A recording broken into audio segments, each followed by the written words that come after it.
بے شک ہم نے انسان کو سب سے پیاری تقویم میں سب سے عمدہ صورت میں پیدا فرمایا۔ ہمیں اس مبارک اجتماع میں حاضری کے ساتھ اس کی نعمتوں کا احساس ہوتا ہے کہ اس نے ہمیں کتنی مبارک نعمتیں عطا فرمائیں، اور اس مبارک اجتماع کی برکات سے ہمیں اللہ جل وعلا الکریم کے پیاروں کی عظمت کا پتہ چلتا ہے کہ ان نیک لوگوں نے کس درد کے ساتھ اپنے رب سے پیار کیا، اپنے رب سے محبت کی، جو کہ علم میں، عمل میں، تقوی و پرہیزگاری میں ہم سے کئی ہزار گنا بہت ہی بلندی پر فائز ہیں۔ جب وہ اپنے رب سے اتنا پیار کرتے ہیں تو ہمیں بھی اپنے آپ پر احساس ہونا چاہیے۔ وہ کہ جن کی ساری زندگی حدود شریعہ میں گزری،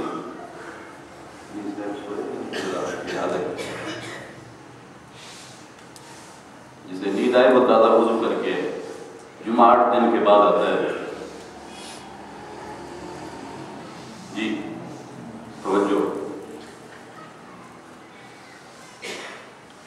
ہمیں اس مبارک اجتماع کی برکات سے زندگی گزارنے کا ایک سلیقہ نصیب ہوتا ہے۔ بڑے لوگوں کی باتیں سن کے انسان کو اپنے اندر ایک جذبہ، ایک ولولہ، ایک نئی زندگی اور ایک تڑپ محسوس ہوتی ہے کہ مجھے کس طرح سے جہاں میں رہنا چاہیے۔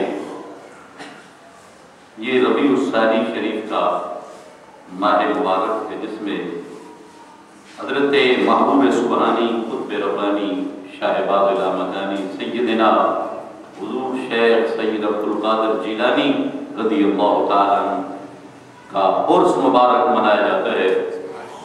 مشرق سے مغرب اور جنوب سے شمال تک جہاں جہاں مسلمان آباد ہیں، حضرت غوث اعظم رضی اللہ تعالیٰ عنہ کے تذکرے بڑی شان و شوکت سے ہو رہے ہیں، بڑی عظمت و شان کے ساتھ۔ اور جو رسول پاک علیہ السلام نے فرمایا، میں نے تم میں 2 وزنی چیزیں چھوڑی ہیں، قرآن چھوڑا ہے اور اپنی آل چھوڑی ہے۔ سبحان اللہ۔ اور سبحان اللہ، ان 5 لوگوں کے تذکرے قدرت کو کتنے پسند ہیں۔ ہر مسلمان نماز میں جب وہ باوضو اور صاف لباس، صاف وجود کے ساتھ حق تعالیٰ کی بارگاہ میں حاضر ہے، اس وقت تک وہ نماز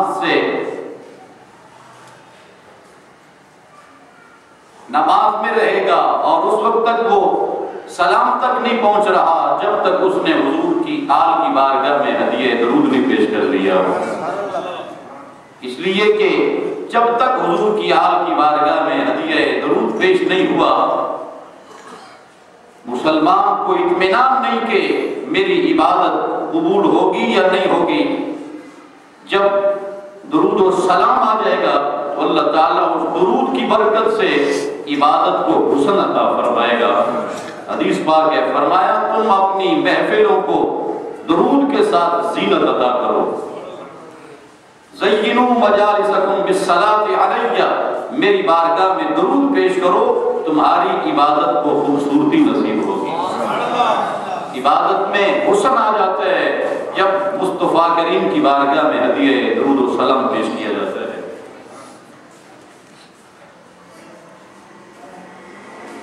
پروردگار عالم جل شانہ نے ہمیں مانگنے کا طریقہ ارشاد فرمایا۔ ہم مجرم، عاجز، گناہگار، خطا کار، ہمیں کیا خبر کہ اس کریم سے مانگنے کا ادب کیا ہے، ہم کیا سوال کریں۔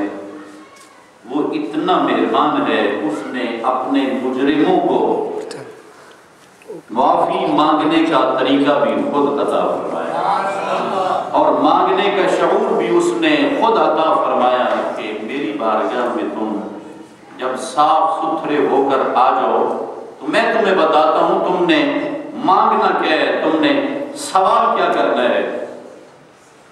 پروردگار عالم جل شانہ نے ارشاد فرمایا اهدنا الصراط المستقیم صراط الذین انعمت علیہم غیر المغضوب علیہم ولا الضالین۔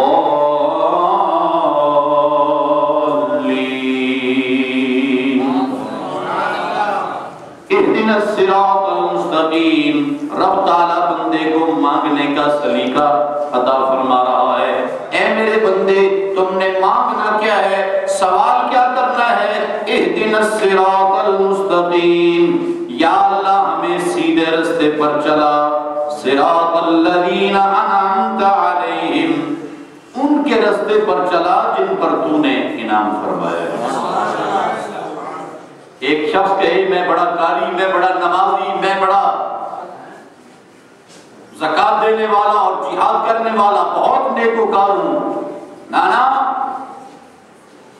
یہ خوش فہمی دل سے نکال کے ہے کہ میں بڑا عبادت گزار اور شب زندہ دار ہوں۔ فرمایا میری بارگاہ میں اگر مقبول ہونا چاہتا ہے، منظور ہونا چاہتا ہے، تو پھر مجھ سے یہ مانگ، اے پروردگار تو جن پر راضی ہے، تو نے جن پر انعام فرمایا ہے، مجھے ان کے غلاموں میں شامل فرما لے۔ آج ایک طبقہ یہ کہتا ہوا دکھائی دیتا ہے بس ہم نبی کی بات مانتے ہیں، نبی کے بعد ہم نہیں کسی کو مانتے۔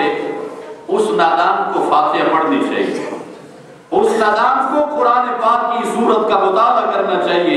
رب تعالیٰ خود بتا رہا ہے کہ مجھ سے تم نے کیا مانگنا ہے، یا اللہ ان کا رستہ دے جن پر تو نے انعام فرمایا ہے، یا اللہ ہمیں انعام والے لوگوں کے طریقے پر چلا۔